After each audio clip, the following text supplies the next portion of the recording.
Ever feel like you're like stuck on this treadmill financially? Work, work, work, but you're not really getting ahead. That dream of being financially free feels like so far off. Oh, it's a struggle, yeah. And it's exactly why Rich Dad Poor Dad is still so popular, like even after all these years since it came out. It's true. This book really hit a nerve. And for our deep dive today, we're going to really dig into the financial wisdom that's in Rich Dad Poor Dad. It can empower you to make smarter money moves. Totally. And it goes way beyond, just the money itself. It's about changing your whole mindset about money and understanding like how the whole financial system really works. And that's what we're all about as learners, right? We don't just skim the surface. We go deep. We want to find those golden nuggets that can really make a difference in our lives. Absolutely. And, Kiyosaki, he cuts right to the chase. He doesn't waste time. He challenges that whole go to school, get a good job narrative and just dives right into what it takes to build real wealth. Right. Okay. So let's unpack this thing.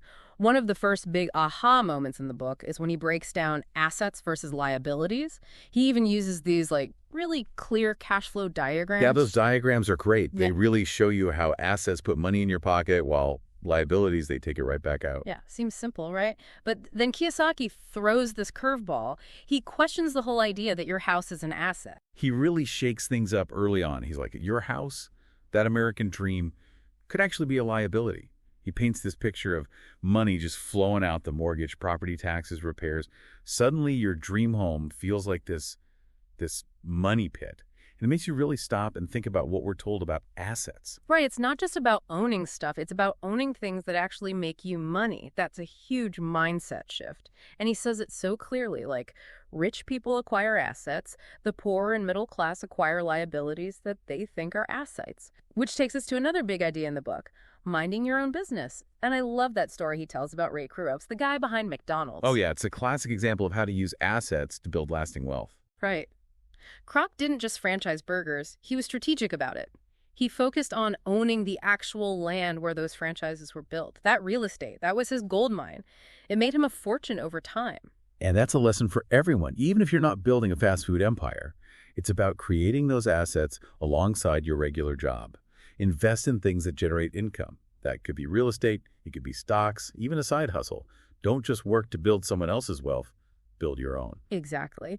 And that ties into another key idea from Rich Dad Poor Dad. The rich don't work for money. He has this kind of funny story about working for 10 cents an hour as a kid. Yeah, but it's not about the low pay. It's the lesson he learned. Totally. He's really getting at how real wealth comes from understanding how money works, those financial systems, and making them work for you, not just trading your hours for a paycheck. And that's even more relevant today, with so many people in the gig economy finding multiple income streams. It's not about just working more hours. It's about working smarter, understanding the whole financial game. And speaking of understanding that whole financial game, Kiyosaki, he doesn't shy away from the big stuff. He even tackles taxes. He uses that whole Robin Hood thing, to show how taxes were actually supposed to be for the wealthy. Right. But then he goes on to explain how corporations became this sneaky way for the rich to pay less taxes. Yeah, it's like he's pulling back the curtain, right? Mm. On this whole system, most of us just accept without even thinking about it. And he's not saying to cheat on your taxes or anything. He just wants us to be more, financially savvy. Exactly. It's about knowing the rules, even if they seem kind of complicated or scary at first. He wants everyone to see that knowledge is power, especially when it comes to money. It's about being in control instead of just going with the flow, And the cool thing is Kiyosaki doesn't just point out the problems. He gives us answers, too. He talks about what he calls, personal obstacles, those things inside us that stop us from reaching financial freedom. Yeah, and he connects each obstacle, to real-life money habits we all have. Makes them super relatable. Like how being scared can make you not invest in anything, or being cynical, where you write off anything that sounds too good to be true as a get-rich-quick scheme. He also talks about laziness, how they can show up as just not learning about money, avoiding it because it seems too hard or boring. It's like he's in our heads, right? Calling out those doubts we have. Totally.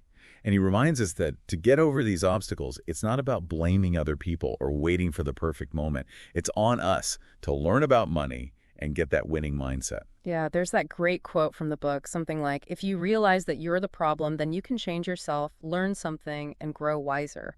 Most people want everyone else in the world to change but themselves. It's about owning your financial journey and realizing you have the power to change things. So true. And Kiyosaki gives us actual steps we can take. He lays out 10 of them for financial freedom. We don't have time to go through all of them, but let's hit a few that really speak to, like, the learner in us. The one that jumped out at me was find a reason. Sounds simple, but he's really saying you got to figure out your why. Exactly. He says that if you don't have a strong purpose, it's easy to lose focus or motivation when things get tough.